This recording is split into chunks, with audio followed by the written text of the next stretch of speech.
देखिए स्टूडेंट, तो आज हम यहाँ पे दोबारा से बायोलॉजी का एक बहुत ही इंटरेस्टिंग सा एक मतलब यहाँ पे देख रहे हैं। और आज का टॉपिक क्या है? आज हम जेनेटिक्स के मतलब अंदर वेरिएशन के बारे में हम यहाँ पे देख रहे हैं। तो आइए चलिए मेडिकल फील्ड का एक बहुत ही इंपॉर्टेंट एक यहाँ पे मतलब टॉपिक हम यहाँ पे देख रहे हैं, जिसका नाम क्या है? The concept of variations. तो आइए चलिए देखते हैं वेरिएशंस मतलब क्या होते हैं जेनेटिक्स के अंदर। चलिए, द कंसेप्ट ऑफ वेरिएशन।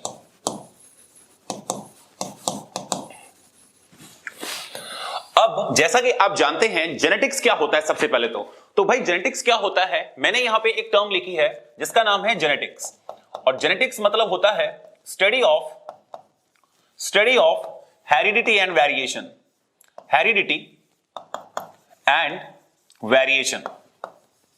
तो वेरिएशन एंड हेरिडिटी की जो स्टडी होती है, उन दोनों को मिला के हमने क्या बोला? जेनेटिक्स बोला है। ये जो जेनेटिक्स टर्म है, ये टर्म किसने दी है? ये एक साइंटिस्ट ने दी है जिसका नाम क्या है? विलियम बैटसन है। William Bateson. तो विलियम बैटसन ने जेनेटिक्स टर्म दी है। अब यहां पे दो टर्म आ रही हैं, एक का नाम वेरिएशन है और एक का नाम क्या है? हेरिडिटी है। अब आप जानते हैं कि इसका क्या मतलब होता है हेरिडिटी का? तो मैंने यहां पे लिखा the transfer of characters from one generation to next generation. इसका मतलब कि यहां पे करेक्टर्स का ट्रांसफर होना एक जनरेशन से दूसरी जनरेशन में क्या कहलाता है? हेरिडिटी कहलाता है। ठीक है। वहीं दूसरी तरफ जो हमारा मेन मतलब चीज है, that is the variation. Variation क्या होता है? वेरिएशन का मतलब ये होता है कि जो ऑफस्प्रिंग बनता है पेरेंट्स से, वो एग्जैक्ट कॉपी नहीं होता अपने पेरेंट्स की। तो मैंने यहां पे लिखा व्हाट इज वेरिएशन, कि the offspring is not exact copy of their parent. इसका मतलब अपने पेरेंट्स की कभी भी कॉपी नहीं होता ऑफस्प्रिंग। उसको हमने क्या बोला? वेरिएशन। अब देखिए भाई, इंपॉर्टेंट चीज यहां पे ये है कि वेरिएशन तो चलो ठीक है, हमको आ गया समझ में, बट वेरिएशन आता क्यों है? क्या कॉज है वेरिएशन आने के पीछे? वो इंपॉर्टेंट चीज है। तो हम यहां पे देख रहे हैं कि यहां पे वेरिएशन के पीछे क्या क्या मतलब कॉजेज हैं, वो हम यहां पे देखते हैं। तो पहला कॉज मैं यहां पे लिख रहा हूं, एक होता है क्रॉसिंग ओवर। एक क्या होता है? Crossing over. और दूसरा जो कॉज होता है वो होता है म्यूटेशन। वो क्या होता है? म्यूटेशन। अब देखिए, दोनों इंपॉर्टेंट टर्म है आपके लिए। एक का नाम क्या है? म्यूटेशन, और एक का नाम क्या है यहां पे? Crossing over. अब देखिए, क्रॉसिंग ओवर के बारे में जिस साइंटिस्ट ने बताया उसका नाम क्या था? T H Morgan. तो ये भी आपको याद रखना है कि भाई टीएच मॉर्गन ने क्रॉसिंग ओवर के बारे में सबसे पहले बताया था। अब देखिए भाई, क्रॉसिंग ओवर होता कहां पे है सेल के अंदर, ये भी आपको मालूम होना चाहिए।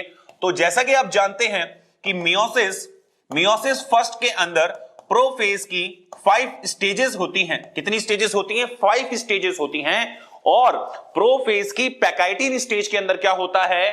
क्रॉसिंग ओवर होता है। तो मैंने यहां पे लिखा कि भाई यहां पे मियोसिस फर्स्ट के प्रोफेज की पैकाइटिन स्टेज के अंदर क्या होता है? Crossing over. तो मैंने लिखा पैकाइटिन। तो पैकाइटिन स्टेज में क्या होता है भाई? क्रॉसिंग ओवर होता है। ये बात समझ में आ गई होगी आपको। दूसरी चीज, म्यूटेशन क्या होता है और किस साइंटिस्ट ने म्यूटेशन के बारे में बताया है, ये भी इंपॉर्टेंट है। तो यहां पे म्यूटेशन के बारे में जिस साइंटिस्ट ने बताया है उसका नाम है हुगो डी वीरीज। तो हुगो डी वीरीज ने क्या बताया है? म्यूटेशन के बारे में बताया है। तो आपको दोनों चीज यहां पे समझ में आ गई होंगी। अब देखिए, मैंने अभी तक आपको इनकी डेफिनेशन नहीं बताई है कि एक्चुअली में म्यूटेशन क्या होता है और क्रॉसिंग ओवर क्या होता है। तो हम यहां पे सबसे पहले इनको देखते हैं कि ये दोनों टर्म्स क्यों इंपॉर्टेंट है हमारे लिए, क्योंकि ये दोनों चीजें ही वेरिएशन कॉज करती हैं। तो आइए चलिए इन दोनों को देखते हैं। अब मैंने यहां पे लिखा सबसे पहले म्यूटेशन। तो म्यूटेशन का मतलब होता है sudden heritable change in the genetic material. ठीक है। और जो क्रॉसिंग ओवर होता है, यहां पे अगर मैं क्रॉसिंग ओवर की डेफिनेशन लिखूं तो क्रॉसिंग ओवर क्या होता है? It is the process of exchange of the genetic information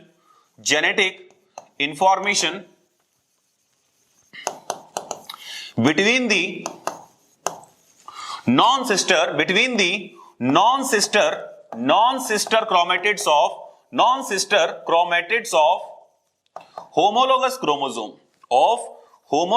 chromosome. इसका मतलब हमेशा crossing over non sister chromatids के बीच में होता है। तो ये क्वेश्चन भी आपके मेडिकल एग्जाम में बहुत बार आता है कि भाई क्रॉसिंग ओवर होता कहां पे है, तो किनके बीच में होता है। तो ये बात आपको मालूम होनी चाहिए कि भाई क्रॉसिंग ओवर जो होता है वो नॉन सिस्टर क्रोमेटिड्स के बीच में होता है और पैकाइटिन स्टेज में होता है। मियोसिस फर्स्ट के प्रोफेज की पैकाइटिन स्टेज के अंदर होता है। दोनों चीजें मैंने आपको समझा दी है कि भाई म्यूटेशन क्या होता है और क्रॉसिंग ओवर क्या होता है। अब यहां पे मैं आपको ये बता रहा हूं कि भाई कि वेरिएशन कितने मतलब टाइप्स का होता है। तो मैंने यहां पे लिखा टाइप्स ऑफ वेरिएशन। अब वेरिएशन दो टाइप का होता है, एक को बोलते हैं सोमैटिक वेरिएशन और एक को बोलते हैं जर्मिनल या फिर इसको बोलते हैं ब्लास्टोजेनिक वेरिएशन। अब सुनिए इन दोनों में डिफरेंस क्या है। देखिए सोमैटिक वेरिएशन का मतलब यह होता है कि हमारे अगर सोमैटिक सेल के अंदर म्यूटेशन हो जाए तो क्या यह आगे ट्रांसफर होगा? बिल्कुल भी नहीं होगा। इसका मतलब सोमैटिक वेरिएशन वो होता है जो आगे क्या नहीं होता, ट्रांसफर नहीं होता। तो मैंने यहां पे लिखा नॉन इनहेरिटेबल। बट अगर हमारे जर्म सेल में अगर क्या हो जाता है, म्यूटेशन हो जाता है, तो ये आगे ट्रांसफर होता है। इसका मतलब ये क्या है, हेरिटेबल है। क्या है ये? हेरिटेबल है। क्या है भाई? हेरिटेबल है। अब दूसरी चीज यहां पे इंपॉर्टेंट क्या है कि भाई जर्मिनल वेरिएशन, इसका मतलब जर्म सेल्स कौन सी होती हैं? जो गैमेट प्रोड्यूसिंग सेल्स होती हैं उनको जर्म सेल्स बोलते हैं। तो उनमें म्यूटेशन नहीं होना चाहिए। अब ये आगे जाके दो टाइप का और होता है। एक का नाम होता है कंटीन्यूअस वेरिएशन और एक होता है डिसकंटीन्यूअस